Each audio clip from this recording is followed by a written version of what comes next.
Halo, jumpa lagi. Mari kita belajar bersama.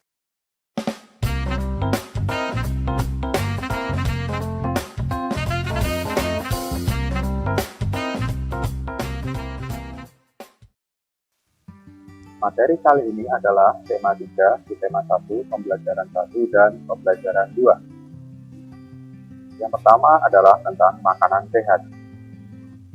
Apakah kamu selalu makan makanan sehat seperti yang kamu lihat pada gambar ini? Kalau kamu amati, gambar ini adalah terdiri dari sayuran dan buah-buahan yang segar. Itu adalah contoh-contoh dari makanan sehat. Pernahkah kamu selalu makan seperti ini? Makanan sehat adalah makanan yang mengandung beragam nutrisi yang dibutuhkan oleh tubuh. Syarat makanan sehat adalah 4 sehat, 5 sempurna, kemudian bersih, memiliki gizi yang baik dan seimbang. Keseimbangan makanan sehat adalah makanan yang memiliki kandungan karbohidrat, protein, lemak, dan vitamin. Keempat ini minimal harus ada pada makanan tersebut. Makanan sehat biasanya bisa disimbolkan dengan 4 sehat, 5 sempurna, di mana makanan pokok ini mengandung karbohidrat diwakili oleh nasi, jagung, roti, ketela, dan sebagainya. Kemudian ada lauk pauk. Lauk pauk mengandung protein yang diwakili oleh ikan, tempe, daging, ini sebagai zat pembangun. Kemudian ada sayur-sayuran yang mengandung banyak mineral dan serat yang berfungsi untuk zat pengatur pada tubuh. Ada wortel, tomat, dan sebagainya.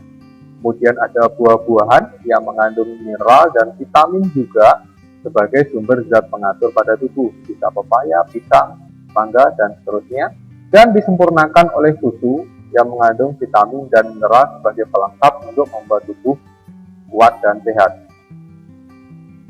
Ciri-ciri dari makanan sehat yang pertama adalah seimbang antara masing-masing komposisi tadi yang saya sebutkan, protein, lemak, karbohidrat harus seimbang. Yang kedua, banyak mengandung serat. Yang ketiga, jauhi makanan yang mengandung bahan pengawet, MSG, atau zat pewarna kimia. Keempat, terdapat kandungan air dan mineral. Yang terakhir adalah tidak berlebihan. Itu adalah ciri-ciri dari makanan yang sehat. Iklan. Kata kunci pada iklan adalah kata atau ungkapan yang mewakili konsep yang telah disebutkan.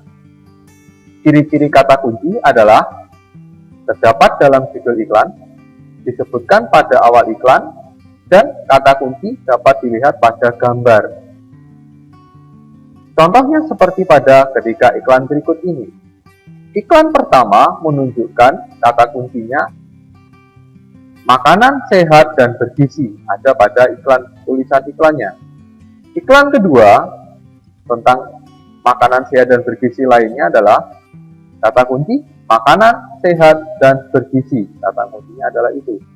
Iklan yang ketiga adalah tentang buah-buahan, kata kuncinya jantung, ada sayur dan buah segar, karena isinya cintai jantung Anda, konsumsilah sayur dan buah segar.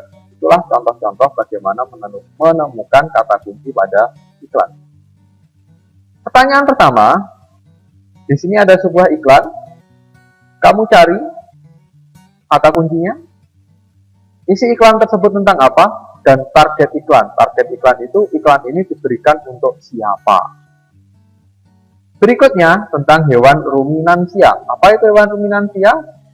Hewan ruminansia adalah kelompok hewan mamalia yang biasa memamah atau memakan 2 kali dan dikenal dengan istilah hewan memamah biak. Jika kamu amati hewan-hewan ruminansia ini, ketika akan menelan makanannya, kemudian akan mengembalikan lagi ke mulut, dikunyah lagi, kemudian ditelan lagi. Itulah yang disebut dengan memamah 2 kali. Pada hewan ruminansia terdapat 4 bagian lambung dengan fungsi yang spesifik. Selain itu, pencernaan makanan pada hewan ruminansia dibantu oleh beberapa mikrob, bakteri, dan protozoa. Mikrob ini membantu mencerna rumput. Contohnya adalah sapi, kambing atau domba, kerbau, dan rusa. Kalau kamu amati di rumah mungkin punya ternak sapi, sapi itu biasanya ketika makan, dia akan cepat-cepat memakan rumputnya dengan lahap. Kemudian setelah beberapa saat rumputnya habis, dia akan duduk dengan mengunyah-ngunyah makanan itu kembali. Jadi rumput yang telah ditelan itu akan dikembalikan lagi ke mulutnya, kemudian dikunyah lagi, kemudian dikembalikan lagi ke lambungnya. Bagaimana proses lengkapnya pencernaan pada sapi? Makanan seperti rumput pertama kali masuk ke dalam mulut sapi. Di dalam mulut terdapat organ-organ pencernaan sebagai berikut. Gigi serinya untuk mengunyah. Kemudian ada lidah, ini untuk mendorong makanan yang dikunyah menuju lambung. Dan saliva atau enzim yang dapat mencerna rumput secara kimiawi. Kalau kamu amati, pada gambar ini ada 4 bagian pada lambung sapi, yaitu rumen, omasum, abomasum, dan retikulum. Rumen atau perut besar, ini terjadi pencernaan bantuan mikroba atau bakteri. Disinilah makanan diolah sehingga menjadi bubur dengan gerakan mengaduk. Saat sapi beristirahat, makanan yang sudah masuk ke dalam rumen tadi akan dikunyah kembali ke dalam mulutnya. Setelah dikunyah, barulah dia akan masuk ke bagian berikutnya, yaitu retikulum. Retikulum atau dikenal dengan perut jala, terjadi proses fermentasi dengan bantuan bakteri. Di dalam bagian perut ini terjadi proses absorpsi atau penyaringan benda-benda asing yang masuk bersama makanan, sehingga tidak masuk ke dalam organ perut berikutnya, yaitu perut kitab. Omasum atau disebut dengan perut kitab, di dalam perut ini makanan dicerna dengan bantuan enzim pencernaan yang selanjutnya akan masuk ke abomasum. Abomasum inilah yang fungsinya seperti pada lambung manusia. Di sini akan terjadi pencernaan oleh enzim pepsin yang dihasilkan oleh abomasum. Berikutnya adalah tentang pencernaan manusia. Pada pencernaan manusia, ada organ-organ pencernaan mulai dari mulut, kerongkongan, lambung, usus halus, usus besar, dan anus. Pada proses pertama, makanan masuk ke dalam mulut dan dikunyah oleh gigi dan lidah. Kedua, proses menelan makanan di dalam kerongkongan. Setelah makanan lembut dikunyah oleh gigi dan diaduk-aduk oleh lidah, maka makanan akan masuk ke kerongkongan dan didorong menuju ke lambung. Proses pemecahan makanan dari zat kompleks menjadi molekul yang lebih sederhana dengan bantuan enzim yang ada pada lambung. Setelah dari lambung dicerna secara enzim, maka makanan akan masuk ke dalam usus halus. Di usus halus ini terjadi penyerapan sari-sari makanan. Setelah sari-sari makanan habis dihisap oleh tubuh, maka akan tersisa sisa-sisa makanannya, dan itulah yang akan masuk di usus besar.